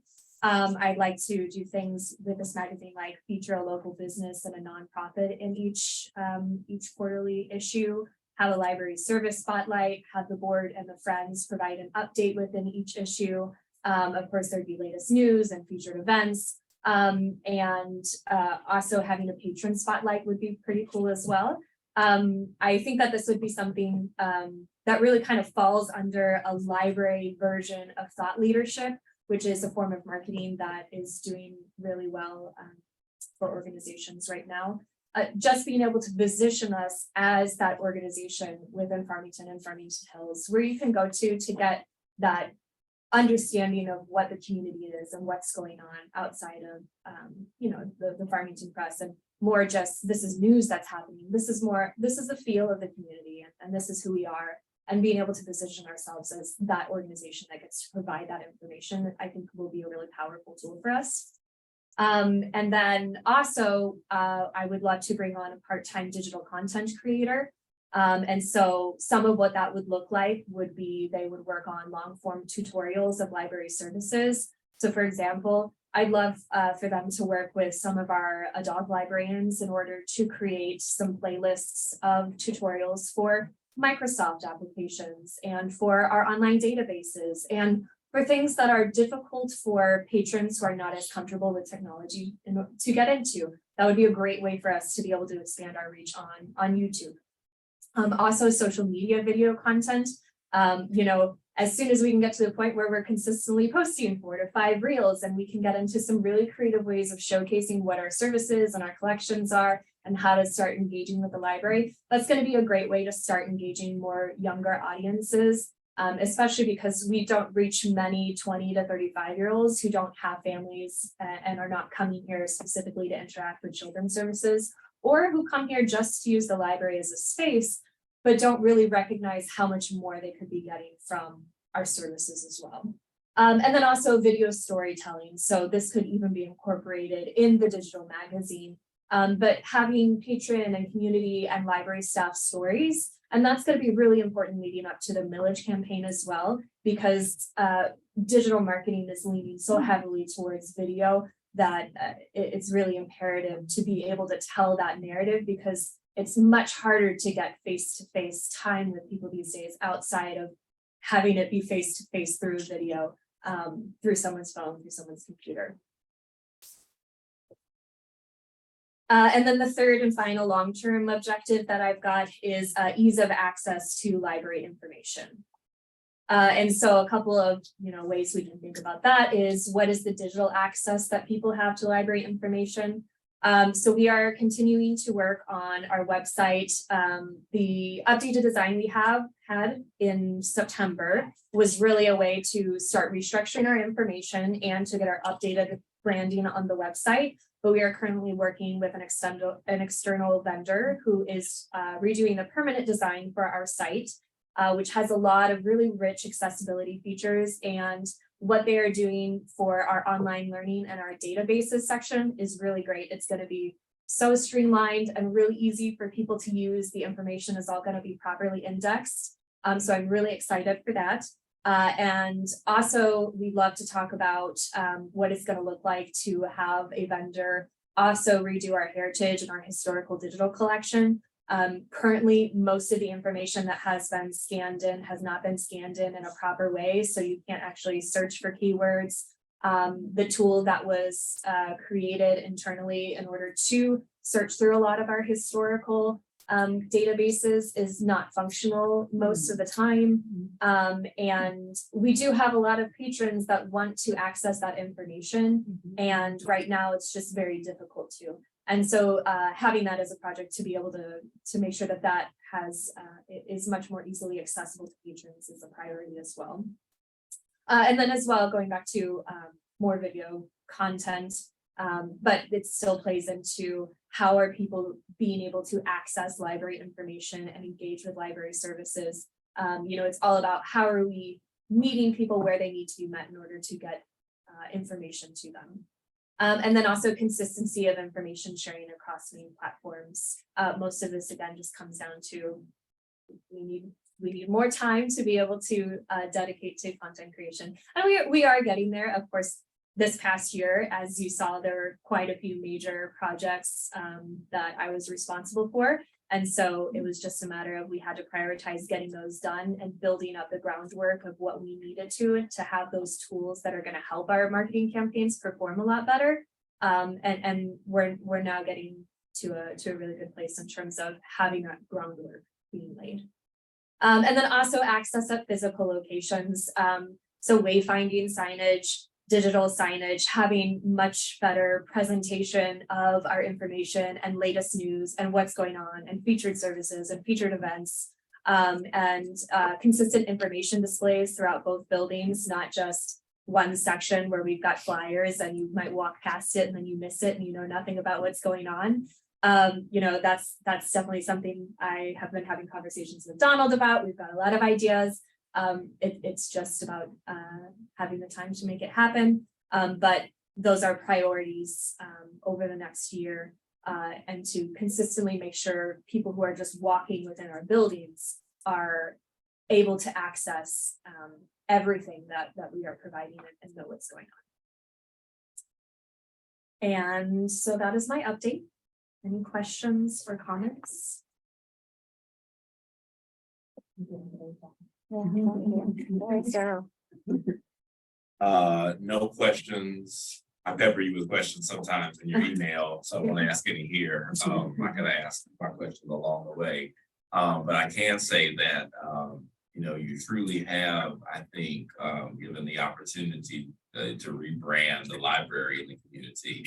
I think we all have probably heard some form of that from various people out in the community, various constituencies. And it does seem that everyone is looking at the model that we are demonstrating as a good basis point for others to emulate in the community. I hear people saying things like, you know, that's our library, like that's our community when they talk about FCL. So I think a lot of that is in large part due to the efforts to frame that narrative, right, and really showcase it in that way. So thank you very much.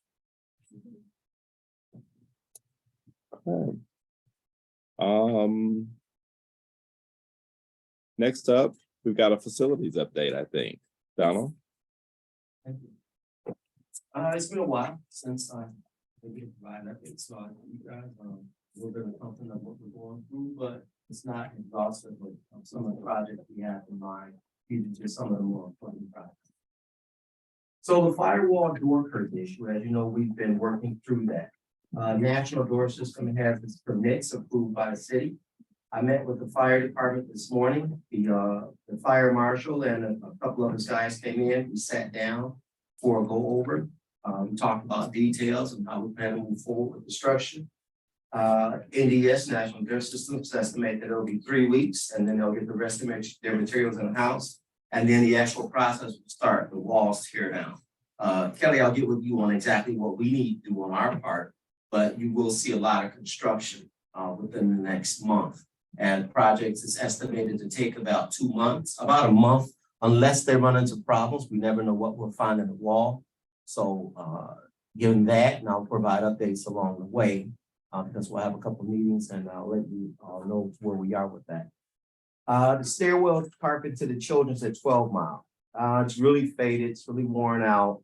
I did walk the area with the vendor. They'll be sending me some examples of a more doable carpet that'll be darker in color with visibly less wear over time. I talked about a non-slip vinyl before, but it cannot be used because of the type of stairs we have in the building and the cement frame. So I'll update on the next meeting, and they're supposed to provide me samples to share with the board. The chiller units. This was a major accomplishment for the north side at 12 Mile. We have our first building automation system in place.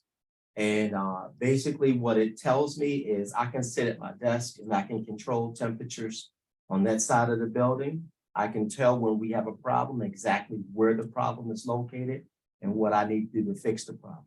It saved us monumental in terms of cost and energy.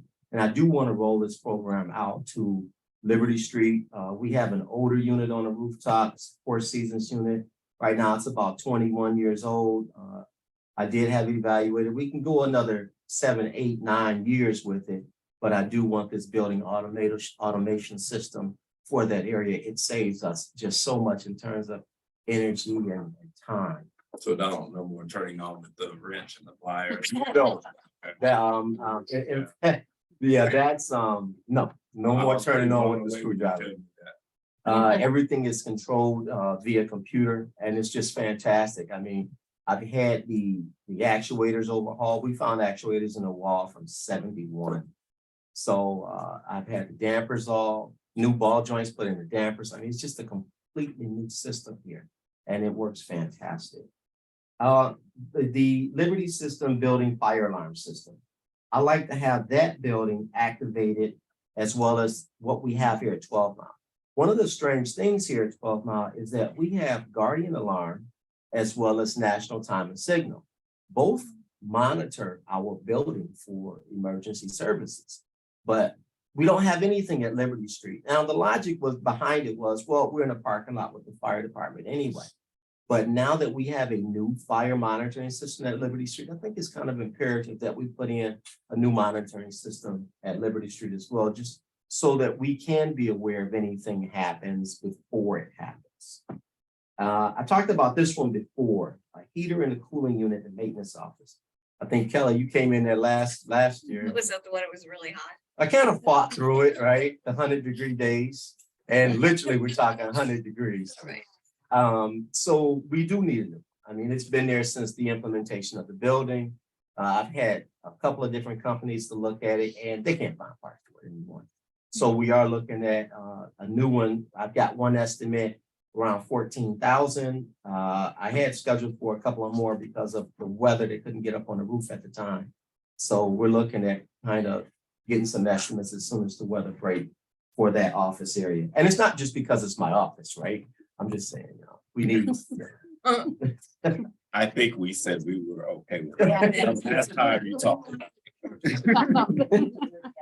The 12 mile conveyor bid, that went out on January 9th and it closes on February 17th. I'm excited about that. We have had one visitation so far, which isn't discouraging really because some companies just don't go that route. But I can say that the one that we had, it was a very productive meeting and the directions are very clear in terms of the bid and what we have online. So we can feel confident that we've done our part and we'll see where the results lie.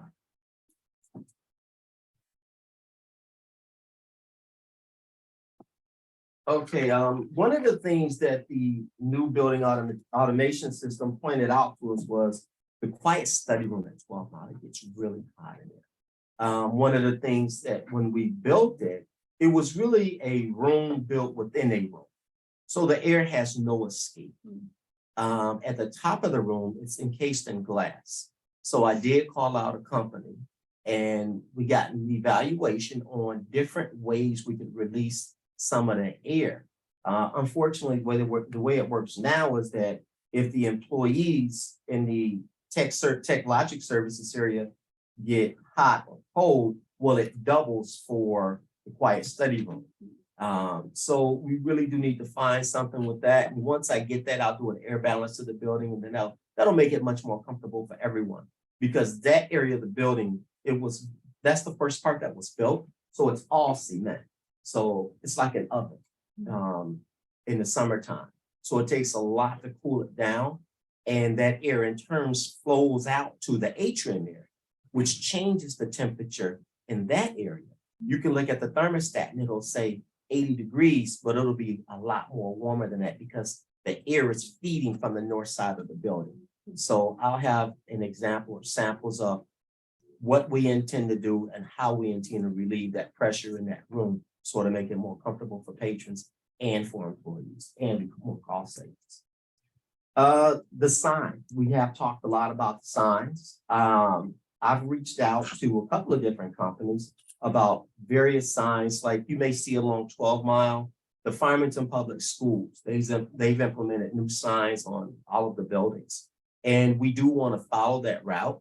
I have reached out to the zoning offices in both Farmington and Farmington Hills. I've submitted samples to them. So I'm waiting on some feedback and we'll kind of move forward with that as we go. We want to make sure we're in compliance, of course, and don't want to build anything where it's not within city code for both Farmington and Farmington Hills. I want to say this, Donald, about that pet peeve of mine. Investigate the quality of the display. whenever because nothing burns me up worse than a new sign erected right with a digital display that's broken within months of erection. And I've seen that more often than I would. Yeah, so that's my only ask is just make sure that that we understand the reliability of that and the school district signs. I do think they are very nice.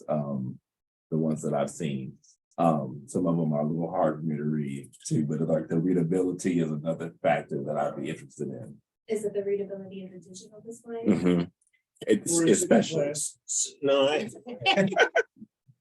and down, this is not a facilities problem, but those signs, one reason I don't love them, because there would be more, but like, we don't put the right kind.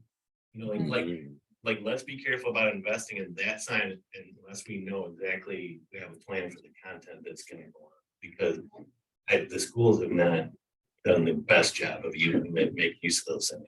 Well, I've already, I've reached out to the suppliers about that because these have to be programmable. Yeah, And one of the things that we do, we hang up MLK signs physically. And with the weather we have in the wintertime, it just doesn't work too well. Yeah. So the signs I'm looking at are programmable signs. Where we can put our programs on, we can change them whenever we want, the weather, they hope the day of the week, just kind of an informational sign that we will have control of within the library system. So if we want to change it, you can change it. Where we put events like story hour? Yes. and that, okay. Yes, that's my goal. Yes. When I look at the ones around here that I've seen, it seems like the wider format, like kind of like what St. Francis has up here, is a little bit better than the ones I see at the schools because they're more narrow. So the message is kind of like compressed in there. Yeah. So this is just my observation. I'll get out of your report, but No, that's a good point. I didn't really bring that up because the city has requirements. Right, sign. So we're kind of going through that phase of it now. And that's why you see such variation because some places are allowed to have a sign this big and some places that big. And then it's so many feet off of the main road and it's so many illuminations. Right, it can be, there's a whole lot of boxes to be checked, so to speak. yeah, So kind of going through that process right now. okay. Or if it even could be on the building. Yeah, or they can even, yeah, there's a, yeah.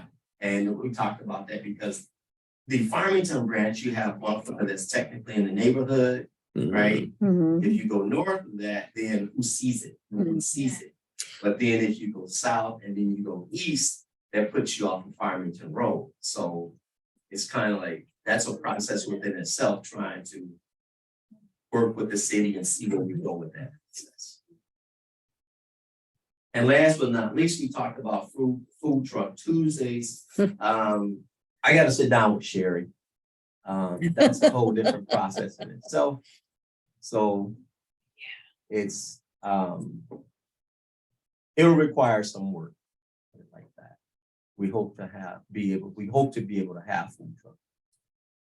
I think we hope to be able to come and Yeah. partake of. What's, do you want to say any more about what the? It's permits. Okay. Oh, okay, yeah. Yeah, it's one of those things that. I'm not sure the left hand knows what the right hand's doing. when it comes to city permits, but So, Especially all if I'm gonna this say. particular thing hasn't been done exactly yet, maybe.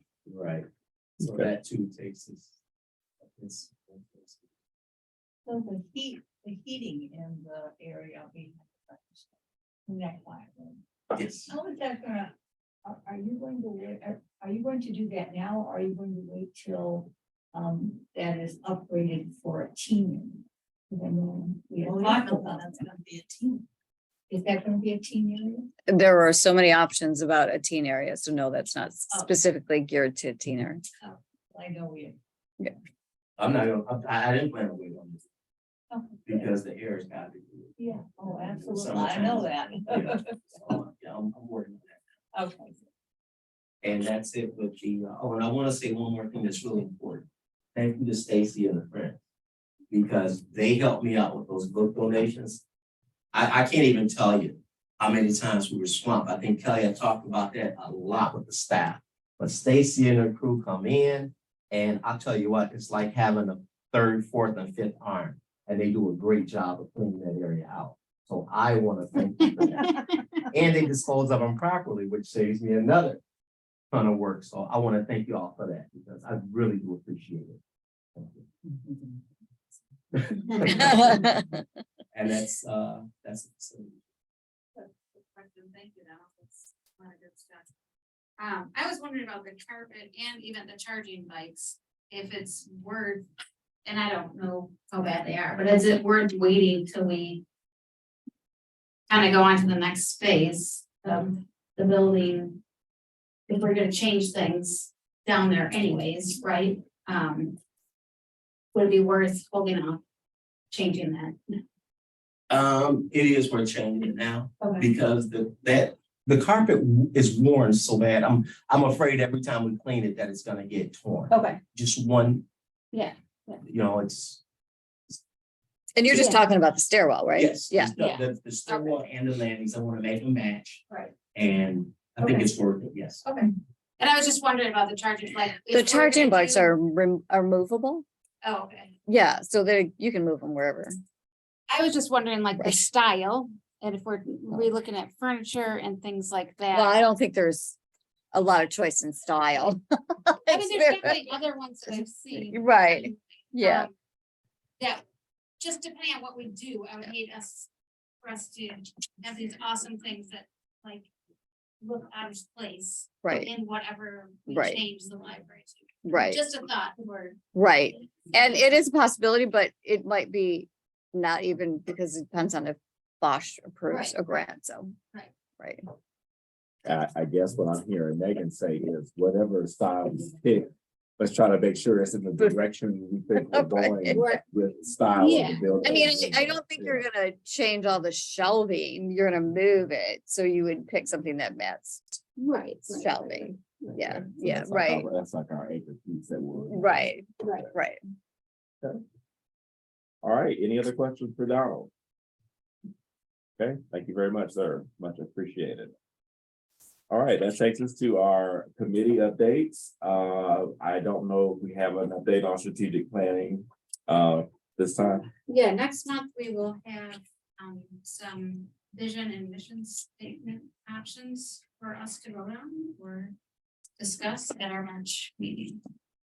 Okay, So- that's always interesting when we talk about mission and vision statements. Fortunately, the staff, I guess, if people have distilled it down for us.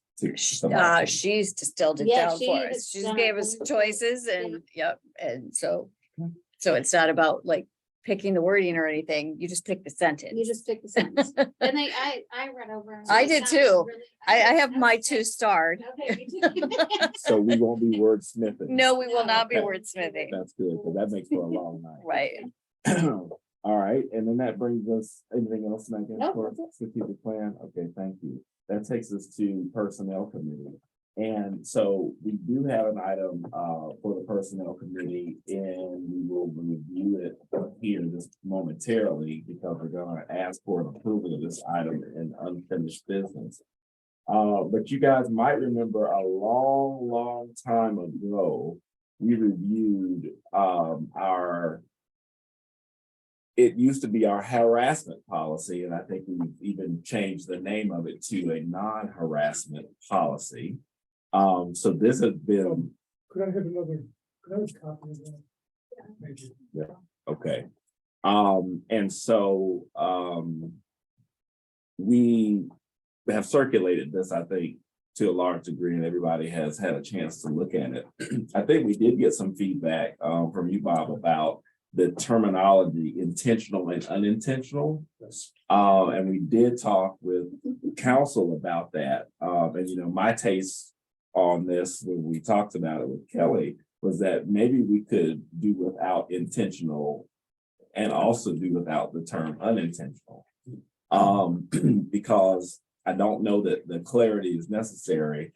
Because after talking with Mike, the bottom line is that we're responsible for it if it occurs, whether it was intentional or unintentional. And he agreed that removing both terms could be totally fine. His only advice is not remove one without the other. So if we remove it, remove both terms. So I think that that definitely met with my satisfaction. So I think what we'd be asking for is an approval of this policy, but we're going to omit the terms intentional and unintentional. And so it would read, it is Farmington Community Library's policy to prohibit harassment. Okay, period, without any modifiers. So I'll give a moment for you guys to look it over and kind of digest all of that mouthful I just said.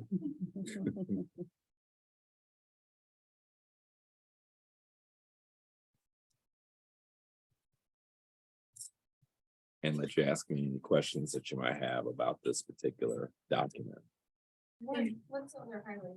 That was just the all voices, the third party reporting system.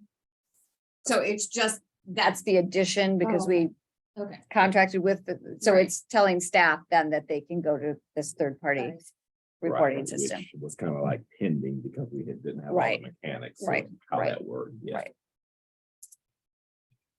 Okay. So with that, I don't have anything else for the personnel committee, other than to say that some of the salary and wage band work, Kelly and I were talking about that earlier tonight. That is ongoing with the consultant, and I think you said what maybe midsummer we might have some readout on that. No, 5 weeks. 5 weeks. Okay, Yes. I couldn't remember if you said weeks or months. No, All right. 5 weeks. So within 5 weeks, we'll probably have some review of that come through the personnel committee first, of course, and then we'll bring that to the full board whenever the findings are. Okay. So that will move us on to unfinished business. And with that, I am entertaining a motion to approve our non-harassment policy for approval. If folks are ready to do that, certainly for discussion, if for no other reason, we'd entertain that. So. Okay, is there a second? Second. All right, it's been moved and properly seconded. Any discussion on the non-harassment policy? Yes, I approved removal of intentional and unintentional, and my concern there was, coming from a legal background, so there are, if we analogize to a criminal context, and I'm not a criminal lawyer, I do civil work, but if you analogize to a criminal context, which this is somewhat akin to, there are crimes which are specific intent, and then there are crimes which are general intent. And general intent, what that means is you intended to do the action, but you did not have criminal purpose in mind. And then specific intent is, I specifically intended to stick the gun in your bank and take your money. Right. Okay. So by removal of the unintentional and intentional distinction, we addressed that concern. That's what I shared with Jeanette last time we talked about this. I have a further concern in that the longer the definition, the harder the application is, because it permits for further discussion, yes or no. Perhaps I didn't express that well. So what I suggested to Danette last time we talked about this was there's actually a statutory definition of harassment under the criminal code of the state of Michigan, and it's probably half of one of these paragraphs long. Brevity reflects clarity of thought. I write a lot of briefs. Something I keep in mind is shorter the sentence, the better. When I see a sentence that runs too long, it is my impression that it reflects lack of clarity of thought. And it may be because someone wishes to encompass all possibilities under that thought. But typically, it's because someone didn't work hard enough to shorten it down. And I believe it was Mark Twain said, I would have written you a shorter letter, but I didn't have time. And his point was, it went on because he couldn't focus the thought. And that is my concern with this. And were this board to consider this request, that we abstain from taking a vote of this. And frankly, I just overlooked that this would be an issue tonight, or I would have brought the definition that I'm talking about. If we were to put this over for a month, I would like to tender a substantially shorter definition, which then might enhance the clarity of the issue. I am not particularly opposed to that. I definitely am a person who's interested in clarity, but I'm also a person who has been accused of being wordy. So I can see both sides. I understand both parties' feelings on the topic, but I definitely don't have any problem with that, Bob, especially if you think it's going to bring clarity to the document and to the policy, especially from the employees' understanding who might be reading this, right? I do agree. Sometimes it could be, more is less is more. I would only call out the fact that this is one of the first policies that I picked up when I assumed the chair of the personnel committee. And it seems like we've been able to do everything that we needed to do on the personnel committee except approve a revision of this policy. So I'm more than happy to go another month with it. No problem with me. I withdraw my motion to approve. We'll ask that you work with Kelly and Mike to finalize this into something we can. It's actually on my dining room table, Ernie. If I had thought, I would have brought it tonight. Yeah, no worries, but that's So, fine for Point of me. order, Ernie? Oh, yes, please. So actually Megan made. the motion. Okay, So just wanna, so you would have. I'll have. Okay. sorry, Megan. I think it's the hour over there. It's like I'm on autopilot a little bit. Okay, but that works, Bob. Thank you very much. And thank you for caring about the communication of the message, right? I do think it's important that people understand, we can say we have a policy all day long, but if it's kind of like it's not as clear as it could be, that's not really helpful either. All right, so we'll give it one more month. All right, with that, let's see, new business. I think the only item we need to take care of in new business tonight is a special election. So due to the unexpected end of the next term to a degree, I have assumed the presidency. Clearly appreciate your support.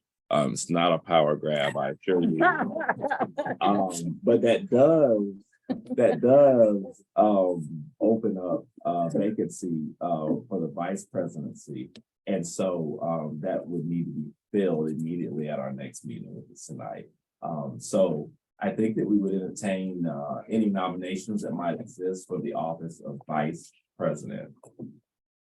Jim White. To clarify, I didn't hear that. To clarify, we would still be expecting to hold our annual officer election, so this would last until June.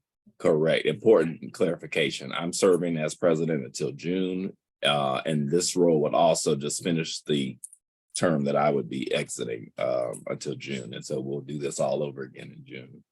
Okay, so you guys can make a change if you want. Any nominations? I would like to nominate Megan. Okay. Congratulations, Megan. I think the first thing we do is we want to see if you would accept that nomination. Okay. We are not hearing any conditions that she placed on it, but she said yes. Are there any other nominations? Just to clarify, vice president and chair. Okay, should have said that. I'm like, what are you trying to? Gotta do over there. All right, if there are no other nations. Yeah. Congratulations. Thank you. I look forward to working with you. Thank you. All right, so with that, that brings us to correspondence. Do we have any correspondence? I have one that I forgot to share on my report. It's from a senior at Beaumont Commons. Just want to tell you how much fun we had with Sandy and the junior friends. Stacy, I did send it to you, did I not? Yes. They were very happy to play bingo on a Saturday with this older generation. It is so important to us to have these types of intergenerational activities. We laugh and they learn. Thank you again for offering this service. Sandy was well prepared. We are all grateful for the surprise markers. Thank you, Sandy, for letting me use the papers for our assisted living group. So that was really nice. Awesome. Love to hear that. Anything else? Any correspondence from the secretary? I know. No? Okay, that's good. All right. With that, I don't think we have anything else on our agenda. Yeah. Thank you. I appreciate you saying that. And thank you, Renee, for helping to organize everyone around the net to this evening. You are officially our asker, I think. Because you got all yeses, so you get stuck with that. So with that, I think I will entertain a motion to adjourn. Okay, second. All right. All those in favor? Aye, any opposed? Yeah. We're adjourned. Put you down.